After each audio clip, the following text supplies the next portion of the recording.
বন্ধুর ভালোবাসা বড় না গার্লফ্রেন্ডের ভালোবাসা বড়? এই বন্ধু পরীক্ষা নিচ্ছে, বলল আজ তোকে বলতে হবে তুই কাকে বেশি ভালোবাসিস। তখন গার্লফ্রেন্ডও বলল হ্যাঁ, আজকে আমি দেখতে চাই কাকে তুমি বেশি ভালোবাসো, ওকে না আমাকে। এই কথা বলে চলে যাচ্ছে, তখনই পেছন থেকে গার্লফ্রেন্ডের হাতটা ধরলো। তখন বন্ধু ভাবতেছে কাকে ছেড়ে কাকে নেবে, দুইজনকেই কিন্তু প্রচন্ড পরিমাণে ভালোবাসে। তার গার্লফ্রেন্ড বলতেছে কি ব্যাপার তুমি বলো না কেন। তখনই তার বন্ধু বুঝতে পেরে অবাক দৃষ্টিতে তার বন্ধুর দিকে তাকিয়ে রয়েছে। তখনই বন্ধু তার গার্লফ্রেন্ডের দিকে তাকাচ্ছে, বন্ধু বুঝতে পারছে বন্ধু অনেক চিন্তার ভিতর পড়ে গেছে। তখনই বন্ধু বন্ধুর দিকে তাকিয়ে দেখতে দেখতে হাতটা ধীরে ধীরে ছেড়ে দিল। বন্ধু বন্ধুর দিকে তাকাচ্ছে আর মনে মনে অঝরে কান্না করে দিচ্ছে। বন্ধু ভাবতেছে ছোটবেলা থেকে আমরা একসাথে বড় হলাম, কত খেলাধুলা আমরা করতাম, কেউ কাউকে ছাড়া এক সেকেন্ডে আমরা চলতে পারতাম না। আজকে সামান্য একটা মেয়ের জন্য আজকে বন্ধুত্বটা নষ্ট হয়ে গেল। বন্ধুটা এখানে এসে বসে সে চিন্তা করতেছে, তখনই তার মোবাইলে একটা ফোন কল চলে আসে। ফোনটা রিসিভ করে দেখে তার ছোট ভাই ফোন দিয়েছে। ভাই বাবা অসুস্থ, বাবার হার্টের সমস্যা,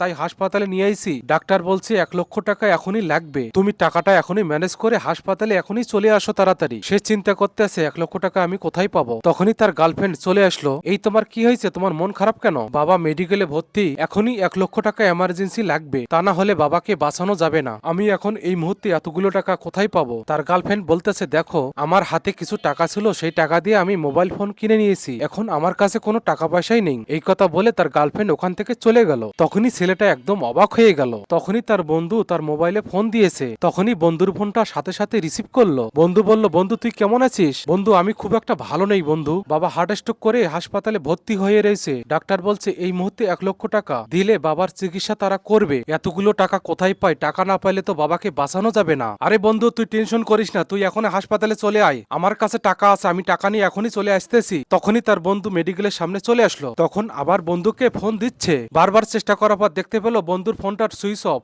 বন্ধু ভাবতেছে বন্ধু কি আমার ফোন কল পেয়ে কি বন্ধ করে রাখলো কিনা জানি না। তখনই বন্ধুটা অনেক ভেঙে পড়লো এবং খুব টেনশনের মধ্যে পড়ে গেছে, এতগুলো টাকা যে কোথায় থেকে জোগাড় করবো ভেবেই পাচ্ছি না, বন্ধু কি আমার সাথে প্রতারণা করলো। তখনই বন্ধু চলে আসলো, আরে তুই ফোন ধরতেছিস না কেন, তোর আবার কি সমস্যা হয়েছে? বন্ধু কিচ্ছু বললো না, পকেট থেকে টাকা বের করে তার হাতে দিয়ে দিল। এখানে 1 লক্ষ টাকা রয়েছে, এখনই যা তোর বাবাকে বাঁচা। আরে বন্ধু এত টাকা তাড়াতাড়ি তুই কোথায় পেলি? বন্ধু আমার ফোনটা আমি বিক্রি করে দিয়েছি। এই কথা শুনে বন্ধু একদম অবাক হয়ে গেল। আরে বন্ধু তুই কি দেখতেছিস, যা এখনই যা টাকাগুলো নিয়ে যা। বন্ধুর দিকে তাকাচ্ছে আর চলে যাচ্ছে। তখনই তার বন্ধু কল্পনায় দেখতে পেল গার্লফ্রেন্ডের কাছে টাকা চাইলাম না, শুধু দুঃখের কথা বললাম, সে নাকি ফোন কিনছে, আর অথচ আমার বন্ধু ফোন বিক্রি করে আমাকে সে টাকা দিচ্ছে। বন্ধুত্ব সবসময় এরকমই থাকা উচিত। ভিডিওটা আপনাদের কাছে ভালো লাগে থাকলে শেয়ার করে দিয়েন।